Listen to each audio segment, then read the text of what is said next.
Awesome. Okay, I think we can get started. So, hi everyone. My name is Niklas Kunkel. A little bit of background on me. I've been in the crypto space for quite some time. Was part of the founding team of MakerDAO, kind of late 2016, early 2017. And was a MakerDAO for about 6 years before starting Chronicle. So what I kind of want to talk to you about today is real-world assets, but I want to talk about them more with the lens of how can they help DeFi, because DeFi has a problem, and it's not what you might think. So very quick shill on Chronicle is we are an Oracle protocol that spun out of MakerDAO about 2 years ago. We currently secure about $10 billion in TVL, making us the second largest Oracle in terms of assets secured behind Chainlink. So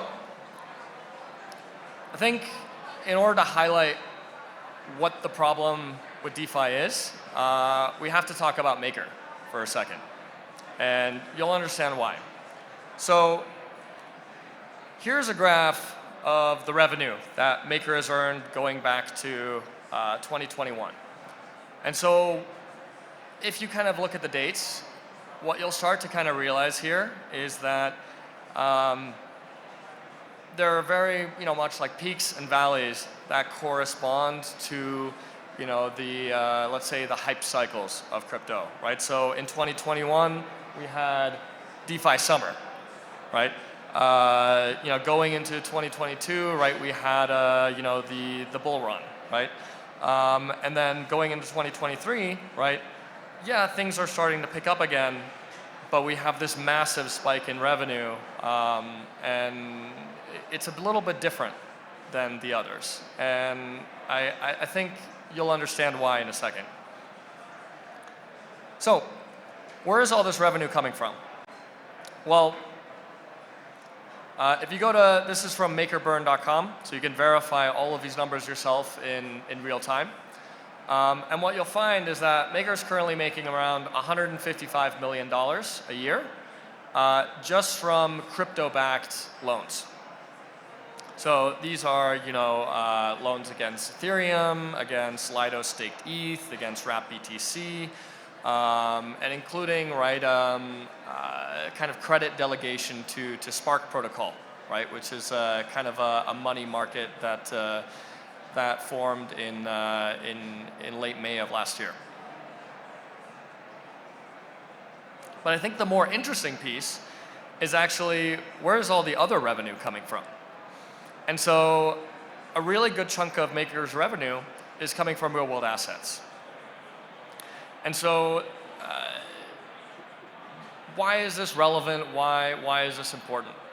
Well, if you look at this history of like MakerDAO's revenues, going back to 2020, what you'll find is that in the blue, you have revenue earned from crypto-backed loans. And the problem emerges that people only want to borrow against crypto when they want to get leverage. And they only want leverage when number is going up. And so what you'll find is that DeFi protocols like Maker, like Aave, like Compound, like Morpho, they have this problem where they make a stupid amount of money in the bull market, and they size up their teams, and they expand into new product verticals, and then the bull market ends, and their revenue just drops off a cliff. And all of a sudden they have to downsize, right? And they have to do these mass layoffs. They have to cut off, interesting, like innovative new product verticals that they were attacking, right? And they kind of go into this like survival mode, just trying to make it across this uncertain, uncanny valley before kind of the next cycle. And so I think to Maker's credit, they recognized this very early on and said, okay, we really need to diversify our revenue streams. And so real-world assets was like one really attractive opportunity to do that, right? And so you were able to kind of smooth out this revenue curve, right? Where you don't just have like this boom bust, between bull markets and bear markets, right? You can at least have some floor to revenue that you'll receive from the real-world asset side, right? And so here you can see that right now, Maker's revenues around, I would say 65% of them, or maybe a little bit less, I think around 60% of them, right, are coming from crypto-backed loans, and the remainder is coming from real-world assets, right? And that's like a very healthy type of distribution. However, there is no free lunch, right? Real-world assets are not this magical solution where you can just wave your wand and just start printing money like financial alchemy. There are serious kind of pitfalls that you have to consider. And I think the way that protocols are going about it right now is not the way that it should be done. So, right, the first thing that you have to understand about real-world assets is, and this is going to seem very obvious, right, but it's important, is that they're not crypto native, right? The asset that we're talking about, right, is not like an Ethereum token or a Bitcoin token, right? It is something completely independent where the on-chain token is a representation of something off-chain. A good way to like imagine this actually is bridged assets. Bridged assets are kind of a halfway analog between crypto native tokens and between real world assets.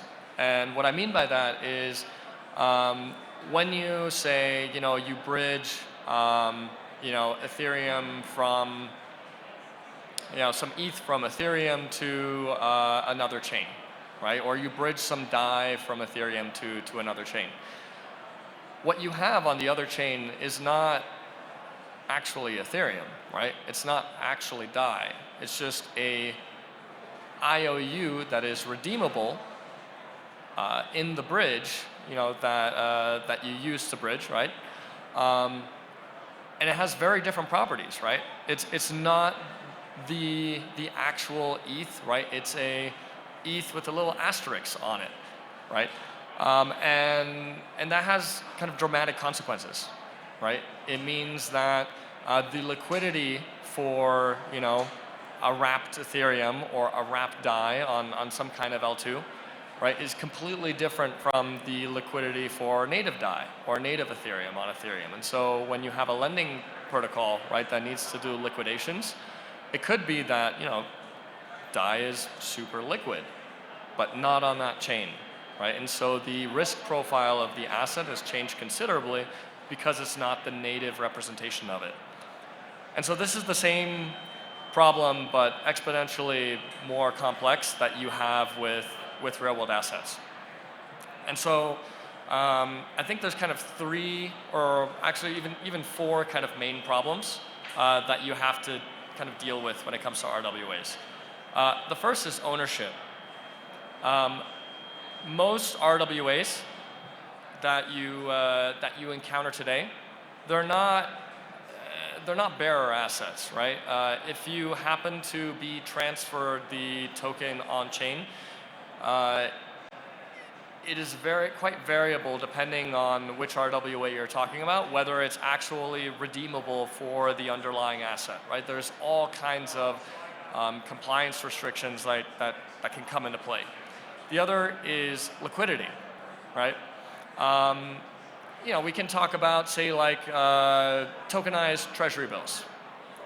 Treasury bills are one of the most liquid markets in the world, right? Actually, it might actually be the most liquid market in the world.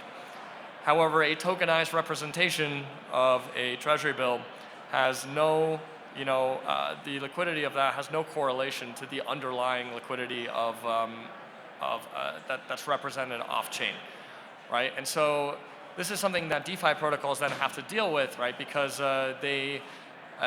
they have to make a choice, right? They either say, well, we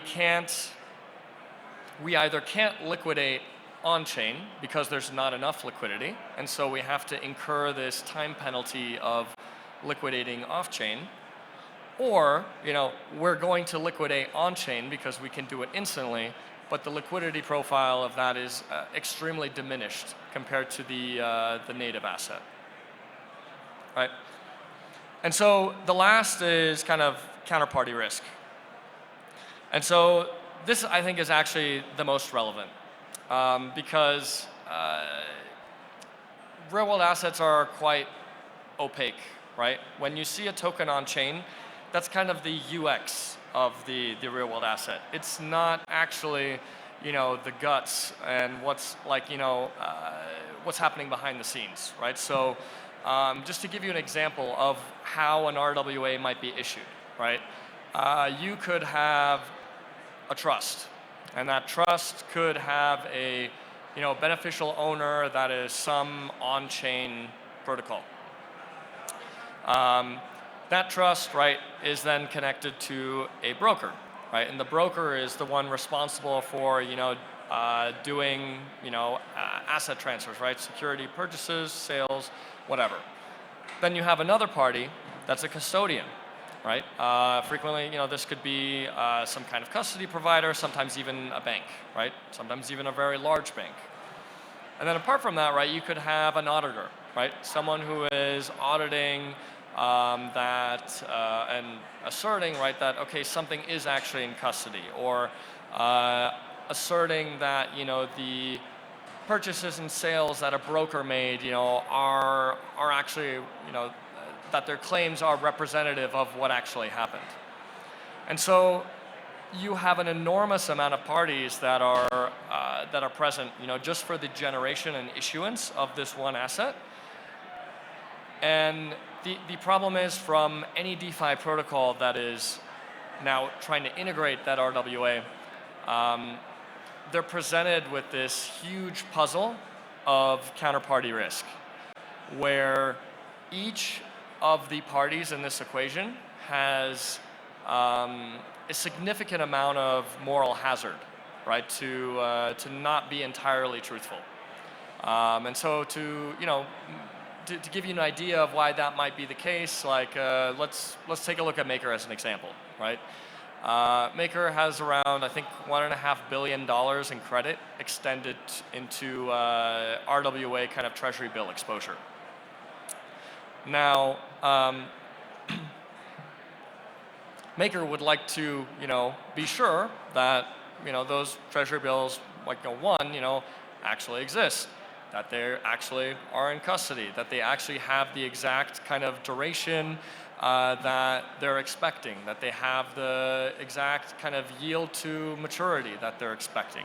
For something that might not be a T-bill, right, they might be interested in a certain risk-adjusted yield, or a certain net asset exposure to a certain asset class, right, in that portfolio. The problem is, every single actor in this chain has this moral hazard to lie, right? Because as long as Maker is supplying credit, all of them are making money on fees. As soon as Maker cuts off that credit line, right, all of them are not making any more money anymore. So when it comes to the reporting of this data, you run into this problem that you can't actually trust any of the individual parties, right? You can't trust the broker when they say, I purchased this bond, with this QSIP, with this, duration, with this yield. You can't trust the custodian to tell you, yeah, I have all of this in custody, pay me my basis on, what I'm holding in custody for you. You can't trust the auditor, on their own. And so you end up with this web of actors and people and institutions that are quite opaque. And so this is kind of the monster problem that DeFi has to overcome in order to successfully integrate real-world assets. And so what I think needs to happen is that we need to get rid of the opacity, and we need to get rid of the manual kind of reporting of data, and we need to get rid of the trusting of any individual provider of data, and come up with a solution that allows DeFi protocols to have real-time automation in response to real-time data. And so let me explain what this means, right? It means that you need to have automated reporting by all of the different entities in this chain. It means that you don't trust any of the data that any of them individually report. And it means that you try to get symmetry, right? What do I mean by symmetry? Well, if the trust gives an instruction to the broker, hey, please purchase, $10 million of, short-dated treasury bills with, the following kind of duration, it should match up exactly with what the broker says that they made in purchases. It should match up exactly with what the custodian says, they received from the broker and are now custodying. It should match up exactly with what the auditor, right, is confirming that the custodian has in custody, right? And so only through this information symmetry can you actually report data with a high confidence interval such that you are minimizing the moral hazard of getting this data from any individual actor. And so now, once you have this data and you have this real-time broadcasting of this data to DeFi protocols, now there's a ton of stuff unlocked here. And so what you've really created is an oracle. But I want you to break out of like this mental sandbox that you have of an oracle just reporting price and start to think of how much more useful it can be when an oracle reports metadata that is anything but the price, right? When it comes to, say, a portfolio of bonds, right? You want to know what is your asset exposure to a particular asset class, right? You want to know what is the delinquency rate of that portfolio. What is the term, so what is the duration risk, right? When protocols have this, now they can start making all kinds of automated decisions. Whereas right now, they're just using oracles to decide, do we liquidate or do we not liquidate? Now protocols can say, well, let's use yield as an example, yield optimization. Well, in this RWA over here, we're earning 4%. But in this one over here, we're actually earning 6%. So let's automatically redelegate credit from this RWA opportunity to the second one, right? Same thing with like asset exposure, right? We think we have too much exposure to, US issuers or to Singaporean issuers, right? We want to rebalance some of that exposure. Let's redelegate some credit from this bucket to this bucket, right? You could even think in terms of like risk-adjusted yield, right? Instead of just absolute yield, right? Now, it's also in terms of safety, right? When an RWA starts to have kind of starts to express, undesirable behavior in terms of, one, maybe non-performance, but two, jeopardizing kind of the credit health of the position, right? The DeFi protocol will need to have circuit breakers, right, in place that can allow them to react in an automated fashion, right? So a good example might be the USCC DPEG, right? Protocols like Maker, like Aave, like Compound were very much not prepared to handle the USCC DPEG because it required manual kind of intervention, right? And not necessarily manual intervention from, say, the team, but manual intervention from governance. And so having these automated circuit breakers is the only way to ensure that like the DeFi protocol is not the one left holding the bag, so to speak, right? So this automation is really what is kind of critical to de-risking the integration of RWAs into DeFi protocols. And oracles are the way that we're going to get there, right?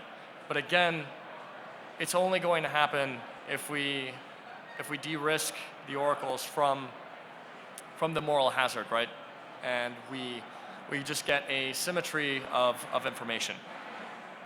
So should come as no surprise that this is what we're building at Chronicle.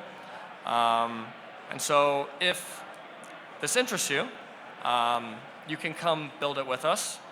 We're looking for back-end engineers. We're looking for smart contract engineers. We're looking for DevOps, infrastructure engineers, all kinds of technical people. So if this interests you, come up and talk to me, or you can reach out at hello@chroniclelabs.org. You can also, if you just want to learn more about us or keep in touch, right, you can follow us on Twitter @ChronicleLabs, or come check out our website, chroniclelabs.org. So I think I may have like a minute or two for questions, so I'll just leave it there. Cool. What's up? I can, All right, yeah, just shout.